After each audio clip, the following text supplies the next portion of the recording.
Hello friends, இந்த வீடியோவில் நம்ம ரெசிஸ்டர்னால் என்ன, அது எப்படி வேலை செய்யுது, அது எந்த இடத்துல யூஸ் பண்ணோம், அதை எந்த இடத்துல யூஸ் பண்ணலான்னு சொல்லிட்டு பார்க்க போகிறோம். வாங்க இன்றைக்கி வீடியோக்குள்ளே போகலாம். ஜென்ரலாக ரெசிஸ்டர் நீங்கள் கேள்விப்பட்டிருப்பீங்க. நீங்கள் இப்போ தான் ரெசிஸ்டரை பற்றி தெரிஞ்சுக்க விரும்புகிறீங்கன்னா உங்களுக்கு இந்த கேலாம் குழம்பும், அதாவது 1Kன்னு சொல்லுவாங்க, 10Kன்னு சொல்லுவாங்க. அப்படின்னா என்னென்னு உங்களுக்கு குழம்பும். ஃபஸ்ட் இந்த ரெசிஸ்டர் பார்த்திங்கன்னா 1K ரெசிஸ்டர், இது 10K ரெசிஸ்டர். இது என்ன இந்த கே வேல்யூன்ற பார்க்கறதுக்கு முன்னாடி ரெசிஸ்டரோட பர்பஸ் என்னன்னு பார்ப்போம். இது வந்து பார்த்திங்கன்னா ஒரு டிவைஸ். இது என்ன பண்ணுன்னா கரண்ட் ஃப்ளோவோ இல்லை வோல்டேஜ் ஃப்ளோவோ ரிடியூஸ் பண்ணும். இதோட மெயின் வேலையே இதுதான். அதாவது ஒரு சர்க்யூட்டில் கரண்ட் ஃப்ளோவோ இல்லை வோல்டேஜ் ஃப்ளோவோ ரெடியூஸ் பண்ணும். ஃபார் எக்ஸாம்பிளுக்கு நீங்கள் ஒரு பேசிக்ஸ் சிம்பிள் சர்க்யூட் எடுத்துக்கிட்டிங்கன்னா ஒரு பேட்ரி வச்சுக்கோங்க. அந்த பேட்டரி நம்ம மல்டிமீட்டரில் வச்சு பார்த்தோம், மல்டிமீட்டர் அது வோல்ட்மீட்டரை வச்சு பார்த்தா இது ஒரு 9 வோல்ட் பேட்டரினா அது ஒரு 9 வோல்ட்டுன்னு காட்டும். இந்த இடத்துல நீங்கள் ஒரு ரெசிஸ்டன்ஸ் வைக்கிறீங்கன்னு வச்சுக்கோங்களேன், 10K ரெசிஸ்டன்ஸ் வைக்கிறீங்கன்னா ஒரு 8 வோல்ட்டுன்னு காட்டும். இது வந்து 8 வோல்ட் காட்டாது, ஒரு எக்ஸாம்பிள் சொல்கிறேன். அது 8 வோல்ட்டுன்னு காட்டும். அதாவது வோல்டேஜ் இல்லை கரண்ட், மெயினாக வோல்டேஜ் ட்ராப் ஆகும். இந்த மாதிரி இடத்துல நம்ம ரெசிஸ்டன்ஸ் யூஸ் பண்ணுவோம். இது சர்க்யூட்டில் எப்படி யூஸ் பண்ணால் நீங்கள் கேட்டிங்கன்னா, நீங்கள் ஃபஸ்ட்டு HW பேட்டரி வச்சு நிச்சயமாக பண்ணியிருப்பீங்க. ஒரு எக்ஸ்பெரிமெண்ட் அது பண்ணும்போது நீங்கள் என்ன பண்ணியிருப்பீங்க, 9 வோல்ட் பேட்டரியை டேரெக்டாக எல்இடியோட கனெக்ட் பண்ணியிருப்பீங்க. அப்போ எல்இடி ஃபியூஸ் ஆகிருக்கும்.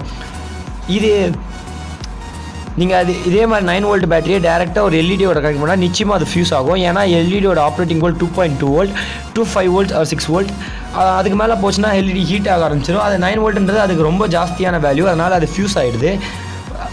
ஒரு எல்இடி இருக்குதா வச்சுக்கோங்களேன். இப்போ இந்த 9 வோல்ட் சர்க்யூட்டோட நீங்கள் ஒரு 1K ரெசிஸ்டன்ஸ் அட்டாச் பண்ணிங்கன்னா வோல்டேஜ் கம்மியாக தான் ட்ராப் ஆகும். இருந்தாலும் அது எல்இடியை எந்த ஒரு பாதிப்பும் இல்லாமல் க்ளோ பண்ண வைக்கும். ஒரு ரெசிஸ்டரோட வேல்யூ இப்படி தான், யூஸ் இது தான். ஒரு சர்க்யூட்டில் ரெசிஸ்டரை இந்த மாதிரி வரைவாங்க அல்லது இந்த மாதிரி வரைவாங்க. ரெசிஸ்டரில் நிறைய வகை இருக்குது. பொட்டென்ஷியோமீட்டர் இதோட இன்னொரு டைப் தான் அது. அடுத்ததான் நம்ம என்ன பார்க்க போகிறோம்னா, இந்த ரெசிஸ்டர் எப்படி வேலை செய்யுதுன்னு பார்க்க போகிறோம். அடுத்து இந்த கீழே என்னென்னு பார்க்கலாம். இப்போ இந்த ரெசிஸ்டர் எப்படி வேலை செய்யுதுன்னு கேட்டிங்கன்னா, மோஸ்ட் ஆஃப் த ரெசிஸ்டர் வந்து கார்பன் ரெசிஸ்டர்னு சொல்லுவாங்க. உங்களுக்கு ஃபிசிக்ஸ் படிச்சிருப்பீங்க, நீங்கள் தெரிஞ்சிருக்கோம். அதாவது ஒரு கரண்ட் ஃப்ளோ இருந்ததுன்னா அங்கே ஹீட்டும் இருக்கும், மேக்னெட்டிக் ஃபீல்டும் இருக்கும், நம்ம படிச்சிருப்போம். அதே தான் இங்கேயும். இப்போ நீங்கள் இது டபுள் பண்ணி விட்ரும், ஹீட்டை ட்ரிபிள் பண்ணி விடும். அதாவது ஒரு 9 வோல்ட்டு, இது ஒரு சர்க்யூட் வச்சுக்கோங்க. கரண்ட் ஃப்ளோ ஆகிருக்கு இந்த சர்க்யூட்டில் 9 வோல்ட். இந்த ரெசிஸ்டருக்கு என்ட்ரு ஆகுது 9 வோல்ட்டு. இந்த ரெசிஸ்டர் என்ன பண்ணுன்னா கரண்ட்டை ஹீட்டாக மாற்றி சரௌண்டிங்க்கு அனுப்பிச்சிடும். ஒரு 8 வோல்ட்டாக ட்ராப் ஆகிடும் நமக்கு வோல்டேஜ் ஆட்டோமேட்டிக்காக. ஸோ அந்த மாதிரி தான் இந்த ரெசிஸ்டர் வேலை செய்யுது. அதாவது இதுக்கு வர கரண்ட்டை ஹீட்டாக மாற்றி அதை அட்மாஸ்பியருக்கு அமுச்சு விட்டுரும், சரௌண்டிங்ஸ்க்கு வெளியேற்றிடும். எல்லா எலக்ட்ரானிக் டிவைஸும் அதுக்குன்னு தனி ஒரு ரெசிஸ்டன்ஸ் இருக்கும். எக்ஸாம்பிள் நீங்கள் ஒரு மோட்டர் ஏற்றிக்கிட்டிங்கன்னா மோட்டருக்கு ஒரு தனி ரெசிஸ்டன்ஸ் இருக்கும். இந்த வேல்யூ ரெசிஸ்டன்ஸ்னு சொல்கிற இதுதான் அந்த வேல்யூ. அதே மாதிரி தான் ஒரு பஸ்ஸர் எடுத்துட்டிங்களா, அதுக்கும் ரெசிஸ்டன்ஸ் இருக்கும். எல்லா சர்க்யூட்டுக்கும் ரெசிஸ்டன்ஸ் இருக்கும். ஈவன் நீங்கள் கண்டக்டர்னு சொல்கிற அந்த நீங்கள் யூஸ் பண்ணுற ஒயருக்கும் ஒரு ரெசிஸ்டன்ஸ் இருக்கும். அதோட வேல்யூ ரொம்ப கம்மியாக இருக்கும். அடுத்து இதை எங்கெங்கெல்லாம் யூஸ் பண்ணுறாங்கன்னு பார்க்கலாம். ஃபஸ்ட் அதுக்கு முன்னாடி இந்த 10K 1K இந்த கேனா என்னென்னு பார்க்கலாம். இப்போ இந்த இடத்துல நம்ம 1K வச்சதுனால வோல்டேஜ் ஒரு 9 வோல்ட்லேருந்து 8 வோல்ட்டாக ட்ராப் ஆகாது.